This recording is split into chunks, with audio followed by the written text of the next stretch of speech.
Ficar desempregado é algo que mexe com a cabeça de qualquer pessoa. A sensação de inutilidade e a pressão do tempo que passa sem dinheiro entrando criam um peso que consome. Eu vinha de meses nessa situação, enviando currículos, participando de processos seletivos e recebendo sempre a mesma resposta: retornaremos em breve. Só que nunca retornavam. Foi em uma dessas noites de desespero, navegando por anúncios obscuros de emprego na internet, que encontrei algo diferente. A proposta era estranha, mas direta. Precisamos de colaboradores para trabalhos noturnos em empresa de grande porte. Confidencialidade absoluta. Entrevistas presenciais em endereço enviado após confirmação. Pagamento imediato. Respondi sem pensar duas vezes. No dia seguinte, recebi o endereço por e-mail. Não havia nome de empresa, apenas instruções: comparecer à meia-noite, levar documento e não comentar com ninguém. Achei suspeito, claro, mas a fome fala mais alto que a lógica. Cheguei ao local no horário marcado. Era um prédio antigo, de concreto, sem placas na fachada. Apenas uma porta de ferro com uma campainha. Toquei, e alguém abriu de dentro, sem mostrar o rosto. Apenas um braço magro, com uma pulseira de identificação, fez sinal para que eu entrasse. O corredor era estreito e iluminado por lâmpadas fracas que oscilavam, como se queimassem. Me conduziram até uma sala de espera. Outras pessoas já estavam lá. Homens e mulheres de diferentes idades, todos com o mesmo olhar cansado, típico de quem já havia passado muito tempo procurando trabalho sem sucesso. Ninguém conversava. O ar estava pesado, carregado de um cheiro estranho, como de madeira úmida. Um funcionário, vestido com uniforme preto sem identificação, chamou o primeiro candidato. A porta fechou atrás dele, e o silêncio voltou. Minutos se passaram. Então, ouvimos um som abafado, como arrastar de cadeira. Depois, nada. A porta se abriu novamente e chamaram o próximo. Fui ficando cada vez mais inquieto. Um a um, todos entravam. Nenhum retornava. A cada chamada, meu coração disparava mais. Até que, finalmente, ouviram meu nome. Levantei com as pernas pesadas e atravessei a porta. Do outro lado, encontrei um corredor mais longo, forrado de portas idênticas, todas numeradas. O funcionário me guiou até a última, abriu e me fez sinal para entrar. O quarto estava vazio, exceto por uma mesa de metal e uma cadeira. Do outro lado da mesa, não havia ninguém. Apenas um espelho grande ocupava a parede, refletindo meu rosto pálido. Sentei, esperando que alguém viesse. A porta se fechou com um clique metálico. O silêncio era absoluto. Fiquei olhando para o espelho, nervoso. Então ouvi uma voz, mas não vinha da sala. Era como se saísse de dentro da minha cabeça. Por que você merece estar aqui? Respondi automaticamente, como se fosse uma entrevista comum, falando de minhas experiências, da necessidade de trabalhar. A voz voltou, desta vez mais grave. Você aceita qualquer condição? Engoli seco e disse que sim. A fome não me dava escolha. O espelho tremeu levemente. No reflexo, percebi algo impossível. Atrás de mim, havia uma figura sentada. Alta, magra, com o rosto coberto por um saco escuro. Me virei rápido, mas a cadeira estava vazia. Quando olhei de volta para o espelho, a figura permanecia lá, imóvel, com a cabeça inclinada. A voz falou de novo, agora mais próxima. Está disposto a dar tudo de si? Antes que eu respondesse, senti algo gelado tocar meu ombro. Pulei da cadeira, gritando, mas não havia ninguém ali. O espelho, no entanto, mostrava mãos compridas, escuras, apoiadas em mim. O desespero tomou conta. Bati na porta, implorei para sair. A luz piscou várias vezes, e quando estabilizou, percebi que não estava mais sozinho. Havia outras pessoas na sala. Eram os candidatos que haviam entrado antes de mim. Mas algo estava errado. Eles estavam sentados, imóveis, com os olhos abertos e vidrados, a boca entreaberta como se respirassem em sincronia. Nenhum se mexia. O reflexo mostrava mais. Fios escuros desciam do teto e entravam pela boca deles, como se fossem marionetes. A voz ecoou pela última vez. Você já está contratado. Senti uma dor aguda na nuca, como se algo tivesse penetrado minha pele. Caí de joelhos, tentando gritar, mas minha garganta não obedecia. A sala girava. A última coisa que vi no espelho foi meu próprio reflexo sentado entre os outros, com os olhos vazios, a boca aberta, respirando naquele mesmo ritmo cadenciado. Acordei no meu quarto no dia seguinte, suado, sem lembrar como cheguei em casa. Pensei que fosse um pesadelo, até perceber uma marca funda na nuca, como se algo tivesse perfurado. Desde então, não consigo mais dormir sem sentir que alguém me observa pelo reflexo das janelas. Minha respiração nunca mais pareceu minha. Eu nunca recebi o pagamento prometido. Mas, toda vez que passo em frente a prédios abandonados, sinto que há uma porta me esperando. E sei que, quando a fome apertar de novo, vou acabar atendendo o chamado.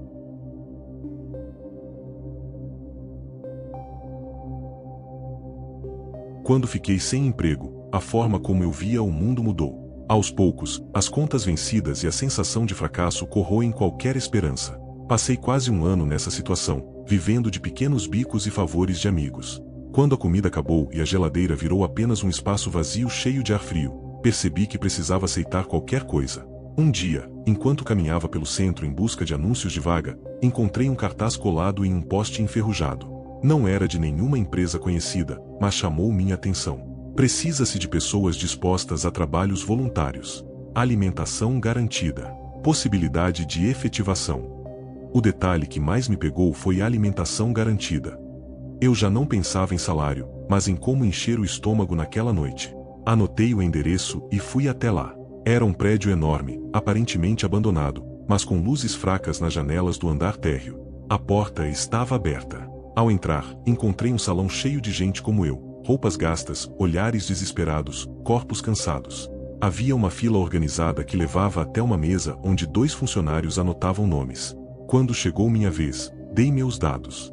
Eles me entregaram uma pulseira vermelha e disseram que eu deveria apenas seguir as instruções de uma supervisora. Não mencionaram salário, apenas reforçaram que o jantar seria servido ao final do turno. Fui conduzido junto a outros voluntários até uma área nos fundos.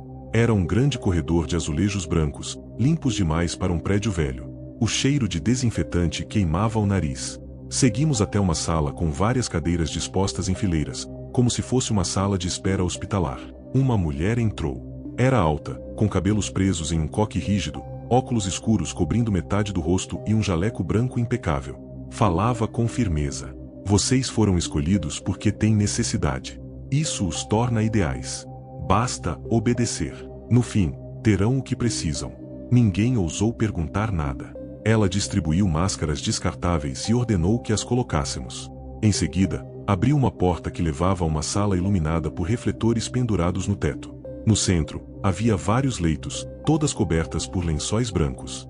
A tarefa era simples, segundo ela, ajudar a transportar os corpos que estavam ali para outra ala do prédio. Um silêncio gelado tomou conta do grupo. Olhamos uns para os outros, mas ninguém recuou. O estômago vazio falava mais alto. Fomos até os leitos.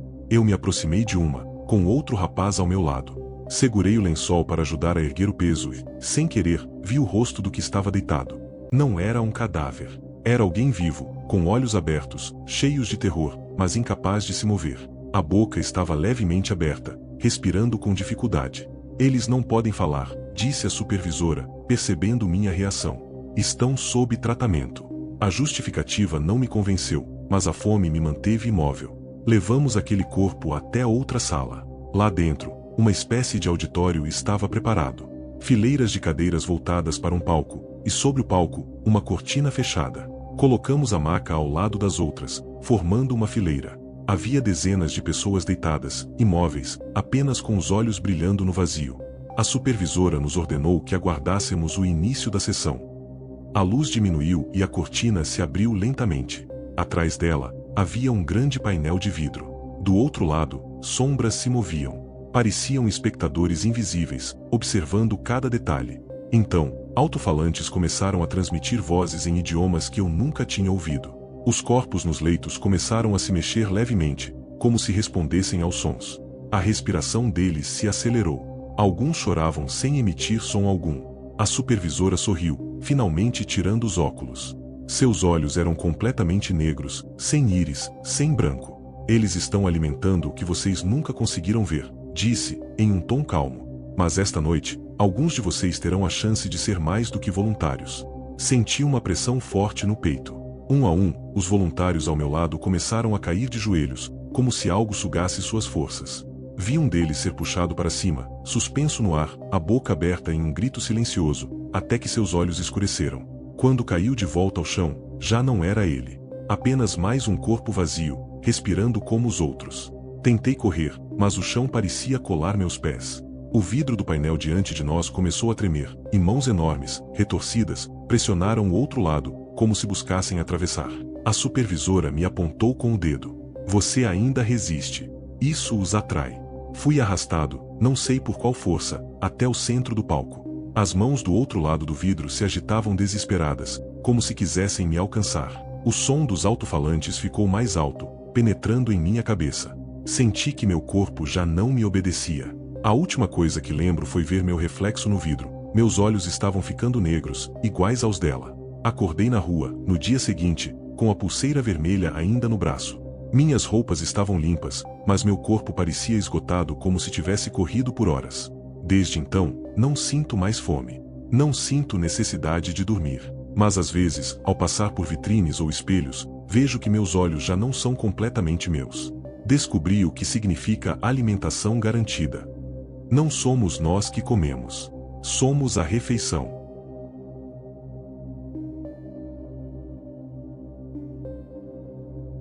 Estar desempregado é como viver em câmera lenta enquanto o mundo inteiro corre ao seu redor.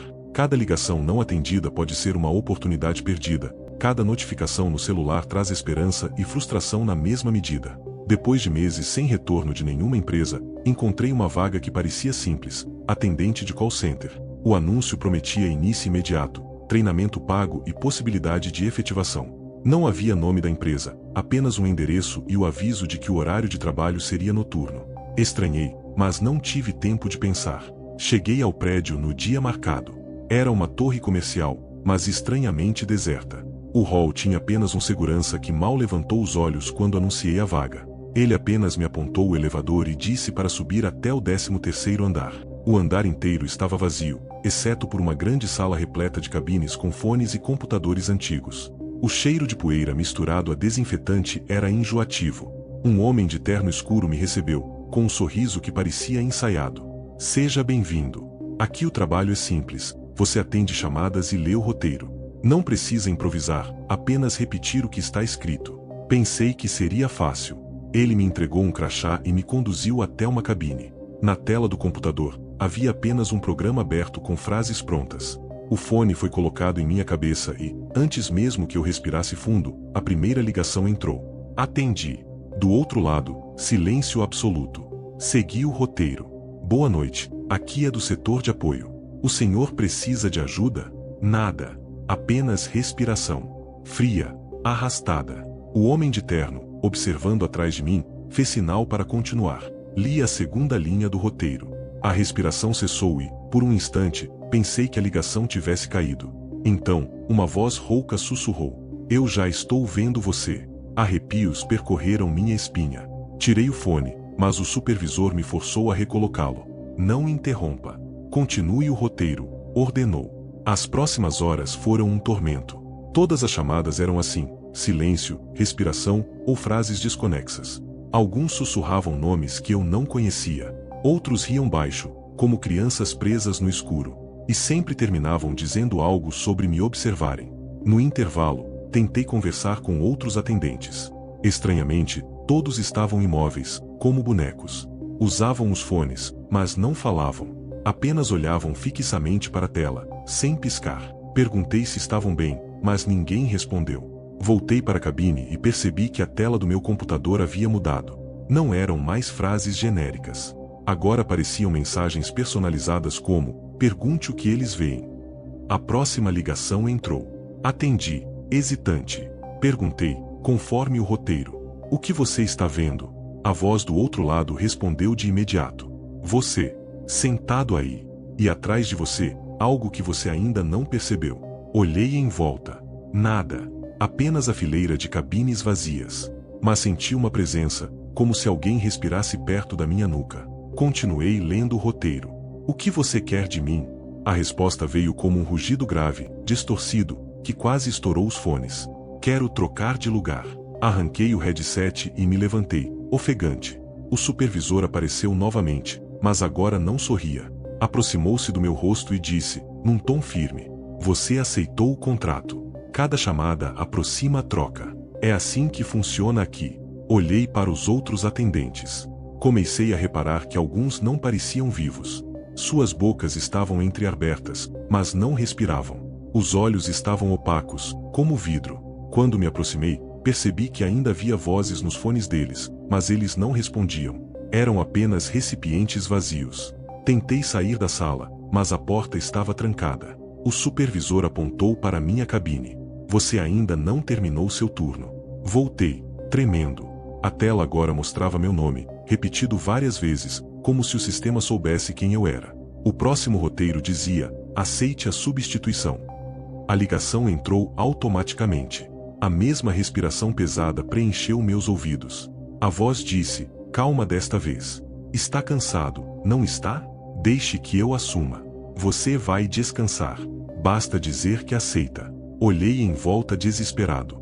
Meus colegas imóveis, o supervisor esperando, a porta trancada. Uma pressão invisível me empurrava contra a cadeira. A garganta secou. E, sem saber porquê, quase respondi. Mas algo dentro de mim resistiu. Arranquei o fone e quebrei a tela com um soco. A sala inteira apagou por alguns segundos, mergulhando em escuridão. Quando as luzes voltaram, eu estava sozinho. Todas as cabines estavam vazias. Corri até a porta. Desta vez, ela estava destrancada. Desci as escadas até o térreo sem olhar para trás. O segurança não estava mais lá. A rua estava deserta. Cheguei em casa no meio da madrugada, com o crachá ainda pendurado no pescoço. Joguei no lixo, mas, toda noite, o fone do meu celular toca sozinho às 3 da manhã. Quando atendo, só ouço a mesma respiração pesada e a mesma frase: você ainda não terminou seu turno.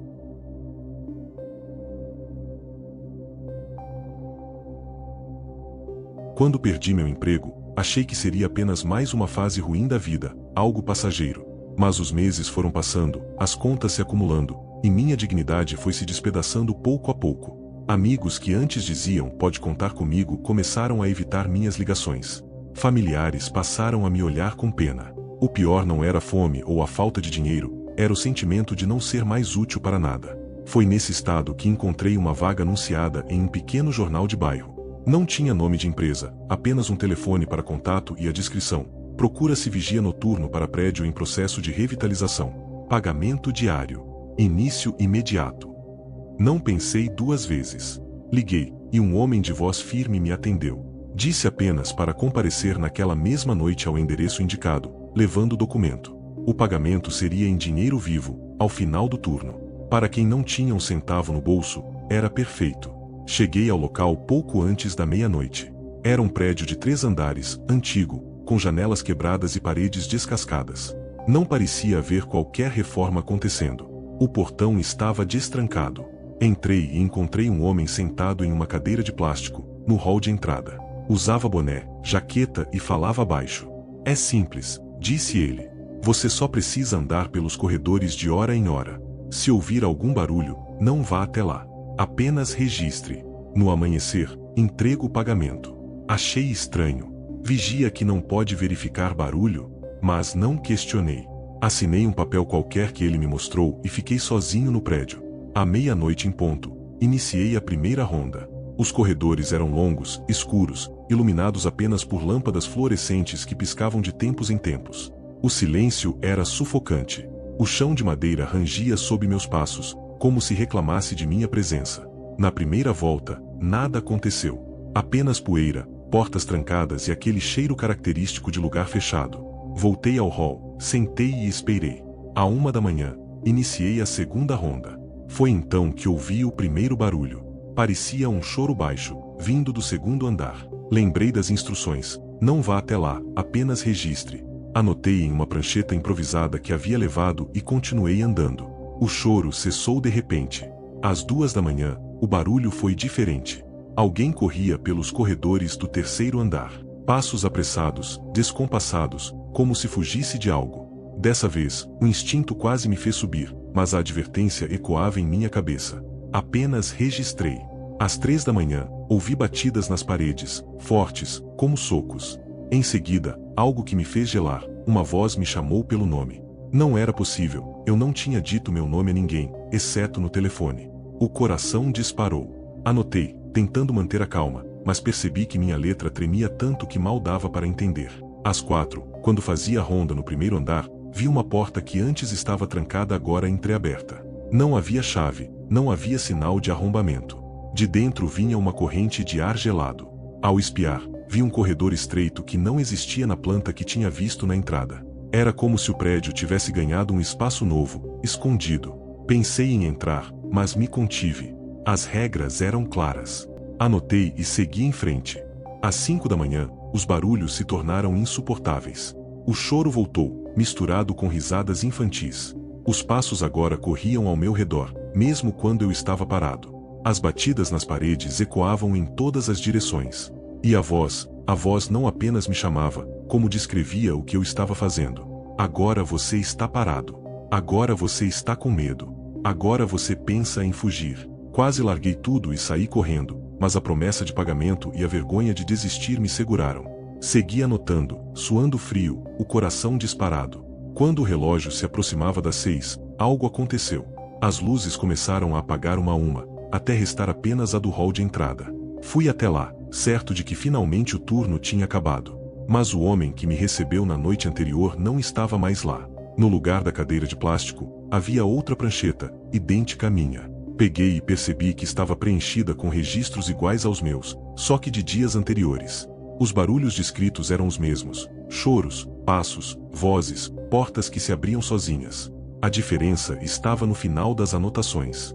Cada folha terminava com a mesma frase escrita em letras trêmulas: "Eles querem que eu entre." Um calafrio percorreu meu corpo. Olhei para a porta do corredor que não deveria existir, agora totalmente aberta, convidativa. De dentro, vinha o mesmo choro, os mesmos passos, as mesmas vozes repetindo meu nome. Larguei tudo e corri para fora do prédio. O sol começava a nascer, tingindo as ruas de laranja. Olhei para trás, o prédio parecia abandonado, como se ninguém tivesse estado ali há décadas. O portão estava trancado com correntes enferrujadas. Procurei o anúncio novamente no jornal. Não existia mais. Liguei para o número. Não atendia. Desde então, recebo ligações silenciosas de madrugada. Quando atendo, só ouço passos, choros e a mesma voz repetindo: "Agora você está com medo. Agora você pensa em fugir. Agora você vai entrar." Eu ainda não tive coragem de voltar. Mas sei que, mais cedo ou mais tarde, vou ceder. Porque ainda estou desempregado. E ainda preciso do dinheiro.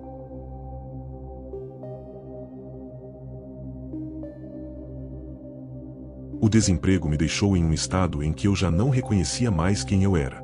Os dias se misturavam, as noites eram passadas acordado, navegando em sites de emprego que só traziam frustração. Eu imprimia dezenas de currículos, mas nenhum retorno vinha.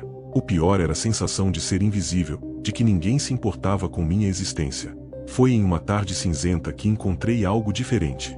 Um panfleto jogado na calçada, úmido da chuva, trazia em letras pretas: "Quer voltar ao mercado de trabalho? Traga seu currículo à nossa unidade. Garantimos recolocação imediata." No rodapé, havia apenas um endereço em um bairro afastado, numa área industrial quase desativada. Aquilo parecia bom demais para ser verdade, mas a palavra imediata queimava em minha cabeça. Reuni coragem, vesti minha melhor roupa e peguei o ônibus até lá. O prédio era uma fábrica antiga, de tijolos escurecidos, sem qualquer logotipo. No portão, um segurança com uniforme preto pediu meu currículo e me deixou entrar sem fazer perguntas. O interior era ainda mais estranho. Um galpão imenso, iluminado por lâmpadas amarelas, cheio de pessoas como eu, todas segurando papéis amassados nas mãos.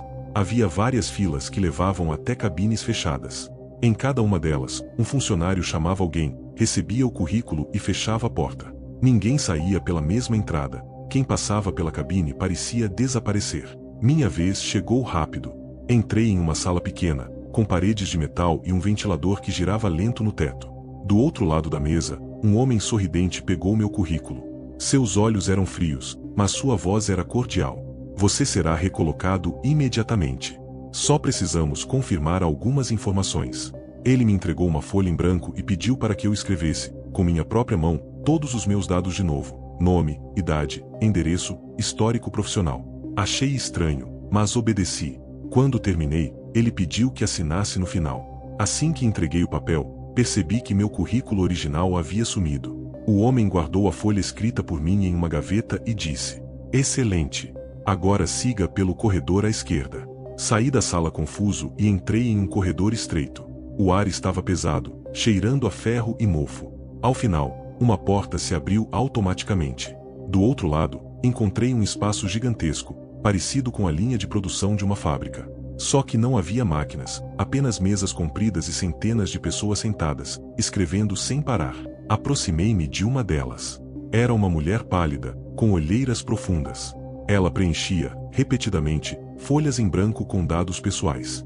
As pilhas de papéis ao redor dela eram tão altas que quase tocavam o teto. Perguntei o que estava fazendo, mas ela não respondeu. Apenas continuou escrevendo, como se estivesse em transe. Olhei em volta. Todos faziam o mesmo. Havia jovens, idosos, homens e mulheres. Todos presos à tarefa interminável de reescrever informações pessoais. Antes que eu pudesse sair, 2 seguranças me empurraram até uma mesa vazia. Colocaram diante de mim uma pilha de folhas brancas e uma caneta. O supervisor que me recebeu apareceu ao meu lado e disse calmamente: "Esse é o trabalho agora. Você não está mais desempregado." Sentei, com as mãos tremendo, e tentei escrever. Mas a cada linha, sentia algo estranho. Como se a folha sugasse mais do que palavras. Era como se drenasse minhas memórias. Quando escrevi meu endereço, por exemplo, de repente já não conseguia lembrar como chegar até minha própria casa. Quando escrevi meu nome, senti que ele soava distante, como se não me pertencesse mais. Entrei em pânico, joguei a caneta no chão e tentei correr. Mas todos os corredores levavam ao mesmo salão. Quanto mais eu corria, mais mesas e pessoas escrevendo eu encontrava. Alguns já nem pareciam humanos, suas mãos ossudas riscavam o papel com velocidade impossível, olhos fixos e vazios. Voltei para minha mesa, ofegante, e vi que a folha diante de mim já estava preenchida, mesmo sem que eu tivesse tocado nela. Cada palavra parecia escrita com minha caligrafia, mas eu não lembrava de tê-las escrito. No final, havia uma assinatura idêntica à minha. Olhei ao redor, desesperado. Vi uma pilha de folhas caindo de uma mesa próxima. Peguei uma delas. Estava preenchida com dados de outra pessoa, mas algo me deixou horrorizado. No rodapé, onde deveria haver assinatura, havia apenas uma impressão digital em sangue. As luzes começaram a piscar. O som das canetas riscava o ar como um zumbido ensurdecedor. O supervisor caminhava entre as mesas, sorrindo. Seus olhos agora brilhavam em vermelho. "Vocês não estão mais desempregados. Vocês são a matéria-prima." Tentei rasgar a folha diante de mim, mas ela não se partia. Era como se fosse feita de metal fino, impossível de destruir. O papel colou em minhas mãos, queimando minha pele. Não lembro como consegui sair. Apenas sei que acordei na calçada em frente à fábrica, com minhas roupas sujas de tinta preta. O panfleto que me levou até lá não estava mais comigo. Minha mente ainda é um borrão. Tenho lapsos de memória, esqueço coisas simples. E, às vezes, quando olho para minhas mãos, vejo manchas de tinta que não saem, por mais que eu lave. O mais assustador é que, em sites de emprego, encontro currículos com meu nome e dados pessoais aplicando para vagas que nunca enviei. Eles estão se multiplicando, aparecendo em lugares onde nunca estive. Sinto que cada vez que alguém lê meu currículo, uma parte de mim se perde. Não sei quanto tempo ainda terei antes de me tornar apenas mais um dos que ficam presos naquelas mesas, escrevendo sem parar.